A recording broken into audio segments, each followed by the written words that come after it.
ಡೆಲ್ಲಿಗೆ ಬರಕ್ಕೆ ಹೇಳಿದ್ದಾರೆ, ಬಂದರೆ ಮಾತಾಡ್ತೀವಿ ಅಂತ ಹೇಳ್ಬಿಟ್ಟು ಪುತ್ರ ಕಾಂತೇಶ್ ಟಿಕೆಟ್ ವಿಚಾರ ಸಂಬಂಧಪಟ್ಟಂತೆ ಏನು ಸರ್? ಇಲ್ಲ, ನಮ್ಮ ನಾಯಕರಾದ ಯಡಿಯೂರಪ್ಪನವರು ಬೆಳಿಗ್ಗೆ ಫೋನ್ ಮಾಡಿದರು, ನಾನು ನೀನು ಡೆಲ್ಲಿಗೆ ಹೋಗೋಣ, ಅಮಿತ್ ಶಾ ಅವ್ರನ್ನ ಭೇಟಿ ಮಾಡೋಣ, ಕಾಂತೇಶನ ಟಿಕೆಟಿನ ಬಗ್ಗೆ ಮಾಡಿಸ್ಕೊಂಬರೋಣ ಬಾ ಅಂದರು.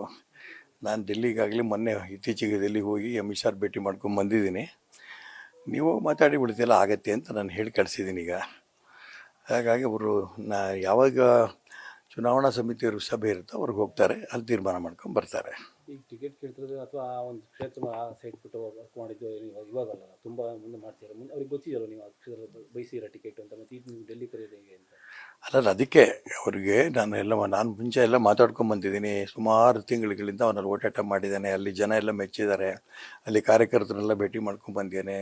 ಪರಿವಾರ ಪ್ರಮುಖರನ್ನೆಲ್ಲ ಭೇಟಿ ಮಾಡಿದ್ದಾನೆ. ಅಲ್ಲಿ ಸಾಧು ಸಂತರು ಎಲ್ಲ ಮಠಾಧೀಶರನ್ನು ಭೇಟಿ ಮಾಡಿದ್ದಾನೆ. ಎಲ್ಲದೂ ಕೂಡ ಅವ್ರಿಗೂ ಗೊತ್ತಿದೆ, ಅಮಿತ್ ಶಾ ಅವ್ರಿಗೂ ಗೊತ್ತಿದೆ, ಎಲ್ಲ ಗೊತ್ತಿದೆ. ಹಾಗಾಗಿ ಇವನಿಗೆ ಕಾಂತೇಶನಿಗೆ ಹಾವೇರಿ ಟಿಕೆಟ್ ಆಗತ್ತೆ ಅನ್ನೋ ವಿಶ್ವಾಸ ನನಗಿದೆ.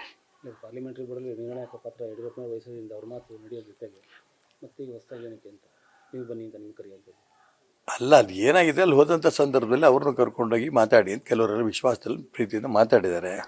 ಹಂಗಾಗಿ ಅವರು ಕೂಡ ಬಂದು ಹೋಗಿ ಅಂತ ಹೇಳಿದ್ದಾರೆ ಅಷ್ಟೇ, ಬೇರೆ ಇನ್ನೇನಿಲ್ಲ ಇದರಲ್ಲಿ.